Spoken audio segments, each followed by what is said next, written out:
I think I've always been a fan of the Mission Impossible films. They're the kind of movie which, when it's on at the cinema, that's the one you go watch because you know it's going to be a good ride regardless. And it's a spy movie, but set contemporary, and it's realistic. There are some gadgets in there, sure, which are like, okay, maybe that's a stretch of the imagination, but it's entirely feasible, and everyone loves that. And so, I've always been a fan. The character I play is a member of the CIA. He is the director of the CIA's #1 assassin. He's a cleaner. He goes and takes out people who you can't capture. He's rather notorious within the CIA. The way the IMF and the way Hunt looks at him is like he's the enemy because he's been forced upon them in the team by Erica Sloan, the director of the CIA. And so he just plays along with that, and he just plays the nice guy. He's like, yeah, I'm just doing my job. I think Walker has watched Ethan Hunt from afar. Obviously, he's one of the top guys in this very strange section of the CIA, the Impossible Mission Force, IMF, and he obviously knows that Hunt has talent, his ability, but I think he looks at Hunt as someone who doesn't have what it takes to do the necessary things. He puts too many people and too many things at risk because he has a moral code which is too strict. The script is very much alive. It's a process which never stops evolving. And I like that. It can be difficult at times. As I say, it's a challenge when you've got your character and you're trying to look at arcs and where to play stuff. But McHugh is so aware of that as well. It all ends up blending together, and it's really rather clever. I don't quite know how he does it, but it is alive, and yeah, that's the way Chris works. And I quite enjoy that because it allows your character not just to be stationary throughout the shoot. You are constantly moving and adjusting, much like humans in regular life. If you're going through intense scenarios, your opinions will be changing reliant upon the scenario that you went through. He's a very good writer, and he is very, very intelligent when it comes to writing character. And with these characters, it's very important to have complexity, and with that complexity, there's a sense of a real peril.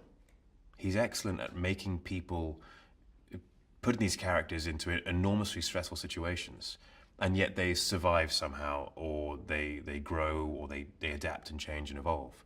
And the way he does that is interesting. I've been training with Wade Eastwood's team, his stunt team, Wade, who is secondary director and the stunt coordinator. And they are an excellent team, very, very talented bunch. I've made friends with a lot of them throughout the process, and it's been doing a lot of fight stuff with them. And on this movie, I've done stunts which I haven't done before. And so they've been training me and teaching me about the basics of each stunt. I mean, I've done fight stuff before, I've done light stunt stuff before, but this is definitely more involved. In previous movies, it's been on a green screen, and you've been hanging on a wire on a green screen, which is one thing, but when you're hanging off, I don't know, a 1,900-foot cliff on a wire, it's a little different. It feels different. If you're hanging out of a helicopter in New Zealand in the winter for an hour and a half each time, it's different rather than just doing it on a stage. It's real. It's at least partially real. And the danger's real, and the danger's there. The mission's famous for the actors doing their stunts. They let me do it, and I've loved it. It's been an incredible experience. The one which really sticks in my head a lot, just because it was quite grueling over the 2 weeks, was the helicopter in New Zealand. New Zealand winter, it's chilly, right? And we were flying over glaciers and stuff, and you think, that's fine, you're in a helicopter, you're indoors-ish. But my doors are open on my helicopter, and I'm leaning out of them most of the time. And so I'm not too sure how fast we're going. I'm assuming 80 miles an hour plus. I think it got down to -15. Being in a helicopter in New Zealand, over mountains and glaciers and flying through canyons, while being chased by another helicopter, which is, I don't know, 20 feet away, or chasing another helicopter and firing a machine gun out the doors it's like every boy's dream. You're like, yeah, I want to grow up and pretend to be G.I. Joe, basically. Tom is flying his own helo, and it is amazing what he does. Like, the training he's gone through to fly a helicopter has been extensive, and he's doing serious stunts. In that moment, I forgot how cold I was because of how beautiful it was. So, despite that cold, it was an incredible experience. One of the stunts I did, which sticks in my mind, was Pulpit Rock in Norway, which is about 1,800 feet. The weird thing about that, you're standing up there and you realize how high it is. And then you're being backed off, you're walking off the cliff backwards because it's like abseiling. And it's so high and so sheer that it doesn't look real. I think it looks a bit like a painting from up there. So it didn't feel quite as bad until you're hanging down there while they're discussing the shot and the wind starts to pick up and you feel yourself just blowing side to side. You're like, I really hope this stuff holds. I trust you, Wade. And that was good fun. I loved that. As far as Walker's fight style is concerned, we wanted to make Walker different from Hunt.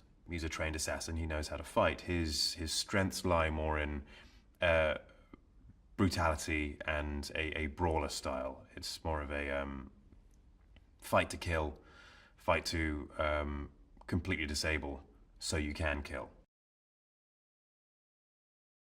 Performing stunts with Tom Cruise, he's obviously very experienced with stunts, and I mean, aside from just performing stunts with Tom Cruise, which is pretty cool. It's a cool thing to be able to say. He's very experienced in this sort of stuff. He knows the angles, he knows what works, he knows that he needs to do his part of the stunt, and I do my part of the stunt, and whoever else involved does their part of the stunt. And from that, you end up with a winning formula. There's a connection between Tom and McHugh because they understand each other. They understand the same process. They are both working towards the same goal, which is a great story. And there's no ego involved. It's just making entertainment for an audience. And they've worked together before, and they both have particular styles. And so they've become accustomed to those styles. They can ultimately agree on something and produce a great piece from it.